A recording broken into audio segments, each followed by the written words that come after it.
जय सिया राम, राधे राधे। और आज की इस वीडियो में मैं आप लोगों को होई माता की कथा सुनाने वाली हूँ। तो देखिए, आप चाहें तो जहां भी आपने पूजा करी होगी आप वहीं बैठकर भी कथा सुन सकते हैं, या अगर आप ग्रुप में सुनते हैं 2-4 जने इकट्ठे मिलके, तो फिर आप इस तरह से गणपति भगवान की स्थापना कर लें अपने थाल में इस तरह से, और फिर कहानी सुने। तो देखिए, इस तरह से आप पट्टे पे या फिर थाल में ना इस तरह से पहले स्वास्तिक मान लें, उसके बाद कुछ दाने रख दें, आसन दे दें भगवान को, और फिर गणपति भगवान को विराजमान करें अपनी कथा में, और फिर आप कथा अपनी शुरू करें। और देखिए, जितने भी जने कथा सुन रहे होंगे ना, सब अपने नाम का लोटा जरूर रखें जल देने के लिए। लोटे पे स्वास्तिक मान लें, कलावा बांध लें, और उसके बाद हम लोग कथा सुनते हैं। और अब आप कुछ दाने ले लें हाथ में। गेहूं के ले सकते हैं आप, बाजरे के ले सकते हैं, नहीं तो चावल के भी ले सकते हैं। उसके बाद थोड़े से दाने हम अपने लोटे में डालेंगे, थोड़े से गणपति भगवान को अर्पित करेंगे, और उसके बाद हम अपनी कहानी शुरू करेंगे। और आप जब भी कोई कथा कहानी सुनते हैं तो बीच बीच में हुंकारे जरूर भरा करें, अभी आपको कथा का पूर्ण फल मिलता है, नहीं तो आपकी कथा का जो है ना फल आपको नहीं मिलता है। तो देखिए, इस तरीके से आप सबको बिंदी वगैरह लगा दें, टिक्की कर दें। उसके बाद जो भी कथा में बैठे हैं सभी को इस तरह से तिलक कर दें, मांग भर दें। उसके बाद हम अपनी कहानी शुरू करेंगे। तो चलिए कथा को शुरू कर लेते हैं। होई माता की कथा। एक साहूकार था जिसके 7 बेटे थे, 7 बहुएं तथा एक बेटी थी। दिवाली से पहले कार्तिक बांधी अष्टमी को सातों बहुएं अपनी इकलौती ननद के साथ जंगल में खदान से मिट्टी खोद रही थी। वहीं स्याओं की मां थी। मिट्टी खोदते समय ननद के हाथों से सेई का बच्चा मर गया। स्याऊ माता बोली कि मैं तो तेरी कोख बांधूंगी। तब ननद अपनी सातों भाभियों से बोली कि तुम में से कोई मेरे बदले अपनी कोख बंधवा लो। सभी भाभी ने अपनी कोख बंधवाने से इनकार कर दिया, परंतु छोटी भाभी सोचने लगी कि यदि मैं कोख नहीं बंधवाऊंगी तो सासू जी नाराज होंगी। ऐसा विचार कर ननद के बदले मैं छोटी भाभी ने ही कोख बंधवा ली। इसके बाद जब उससे जो लड़का होता तो 7 दिन बाद मर जाता। एक दिन उसने पंडित को बुलाकर पूछा कि मेरी संतान 7वें दिन क्यों मर जाती है। तब पंडित ने कहा कि तुम सुराही गाय की पूजा करो। सुराही गाय स्याऊ माता की भाईली है, वह तेरी कोख छोड़े तब तेरा बच्चा जिएगा। इसके बाद वह बहू प्रातःकाल उठकर चुपचाप सुराही गाय के नीचे सफाई आदि कराती। गौ माता बोली कि आजकल कौन है जो मेरी सेवा कर रहा है, सो आज देखूंगी। गौ माता खूब तड़के उठी। क्या देखती हैं कि एक साहूकार के बेटे की बहू उसके नीचे सफाई आदि कर रही हैं। गौ माता उससे बोली, मैं तेरी सेवा से प्रसन्न हूँ, इच्छा अनुसार चाहे जो वर मांग ले। तब साहूकार की बहू बोली कि स्याहू माता तुम्हारी भाईली हैं और उन्होंने मेरी कोख बांध रखी है, सो मेरी कोख खुलवा दो। गौ माता ने कहा, अच्छा। अब तो गौ माता समुंदर पार अपनी भाईली के पास उसको लेकर चल पड़ी। रास्ते में कड़ी धूप थी, सो वे दोनों एक पेड़ के नीचे बैठ गई। थोड़ी देर में एक सांप आया और उसी पेड़ पर गरुड़ पंखनी का बच्चा था। सांप उसको डसने लगा। तब साहूकार की बहू ने सांप मारकर ढाल के नीचे दबा दिया और बच्चे को बचा लिया। थोड़ी देर में गरुड़ी पंखनी आई तो वह खून पड़ा देखकर साहूकार की बहू के चोंच मारने लगी। तब साहूकारनी बोली कि मैंने तेरे बच्चे को नहीं मारा, बल्कि सांप तेरे बच्चे को डसने को आया था। मैंने तो उससे तेरे बच्चे की रक्षा की है। यह सुनकर गरुड़नी पंखनी बोली कि मांग, तू क्या मांगती है। वह बोली, 7 समुंदर पार स्याऊ माता रहती हैं, हमें तो उनके पास पहुंचा दे। तब गरुड़ पंखनी ने दोनों को अपनी पीठ पर बिठाया, स्याऊ माता के पास पहुंचा दिया। स्याऊ माता उन्हें देखकर बोली कि आ बहन, बहुत दिनों में आई। फिर कहने लगी कि बहन, मेरे सिर में जू पड़ गई है। तब सुराही से कहने पर साहूकार की बहू ने सुराही की जुएं निकाल दी। इस पर स्याऊ माता प्रसन्न हो गई और बोली कि तूने मेरे सिर में बहुत सिलाई डाली है, इसीलिए तेरे 7 बेटे और बहुएं होंगी। वह बोली, मेरे तो एक भी बेटा नहीं है, 7 बेटे कहाँ से होंगे।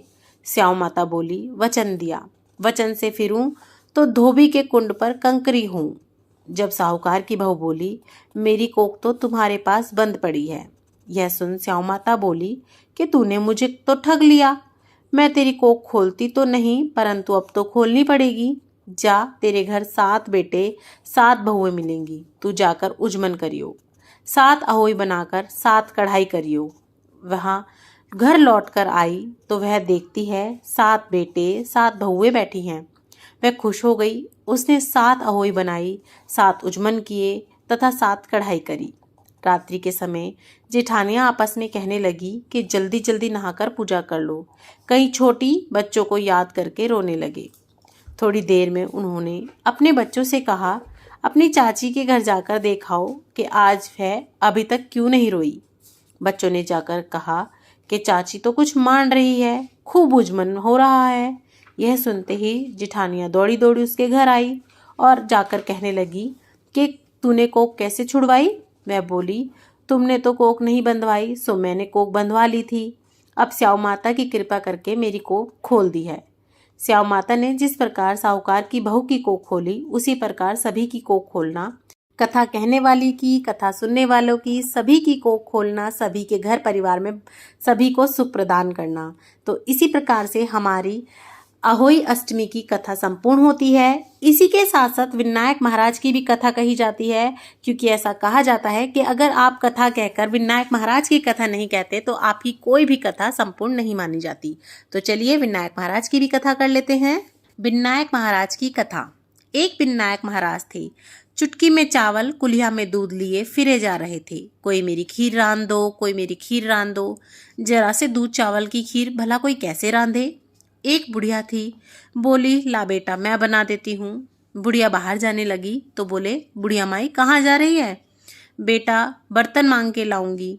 बोले, देख तेरे घर में ही अंदर दूध का टोकना भरा धरा है और चावलों की परात भरी धरी है, चूल्हा जला के खीर बना ले।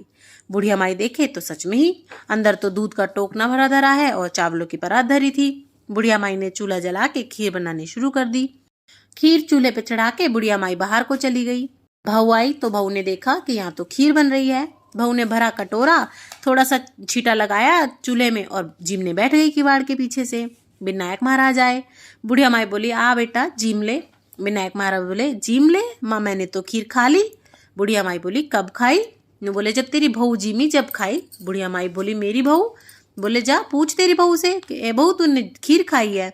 बोली, हाँ माँ जी, खीर निकल रही थी, मैंने कटोरा भर के विनायक का छीटा लगा के खा ली। बुढ़िया माई बोली, अब क्या करूं। गणेश जी बोले, क्या करेगी बुढ़िया माई, खूब बांट खा। बुढ़िया माई सबको खीर बांटने लगी तो दुनिया निर्चा चर्चा करने लगी कि देखो कल तक तो बुढ़िया माई भूखी मर रही थी, झोपड़ी में रहती थी और आज खीर बांटती फिर रही है। बुढ़िया माई ने आके विनायक महाराज से कहा कि देखो ये तो सब मेरी हंसी उड़ा रहे हैं।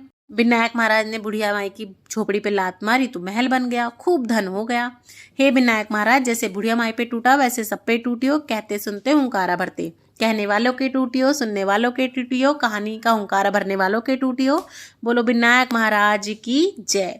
तो देखिए इस तरह से हमारी होई अष्टमी की और विनायक महाराज की कथा संपूर्ण होती है। इसके बाद हम सूर्य भगवान को अर्घ दे देंगे। तो देखिए आप अगर रात को व्रत खोलते हैं तारों को देख के, तो आप एक बार तारों को अर्घ देंगे, उसके लिए दाने बचा लीजिएगा, थोड़े से पल्ले में बांध लीजिएगा। और अगर आप रात को तारों को अर्घ नहीं देते हैं तो इसी टाइम पे अपने सभी दानों से आप जो है अर्घ दे देंगे सूर्य भगवान को। तो देखिए इस तरह से हम अर्घ देंगे। और अर्घ देने की सही विधि क्या है, किस तरह से अर्घ देना चाहिए, अर्घ देते समय क्या बोलना चाहिए, उसकी वीडियो चैनल पे है, मैं आपको लिंक डिस्क्रिप्शन बॉक्स में दे दूंगी। पूजा कैसे करनी है, सामग्री क्या रहेगी और अर्घ देते समय क्या बोलना है, वो सभी वीडियोस आप चेक कर लीजिएगा। मैं एक प्लेलिस्ट बना के डिस्क्रिप्शन बॉक्स में लिंक दे दूंगी। और अगर आपको वीडियो अच्छी लगी हो, चैनल पसंद आए तो कमेंट बॉक्स में जय होई माता की लिखना बिल्कुल भी मत भूलिएगा। होई माता की जय। और देखिए ये साऊ माता की जो है माला होती है, तो देखिए इस तरह की होती है, ये चांदी की, मैं आपको दिखा देती हूँ। और ये ना होई अष्टमी वाले दिन कुछ लोग तो गले में पहन के कहानी सुनते हैं, कुछ लोग अपनी कमोई को पहना देते हैं, जो हम घड़ियां रखते हैं उनको, और कुछ लोग जो है इनको बीच में थाल में रख के तब पूजा करते हैं, तब कहानी सुनते हैं। तो देखिए अगर आपके पास हो तो आप इस तरह से थाल में बीच में रख लें। इसे जो है ना साऊ माता बोला जाता है।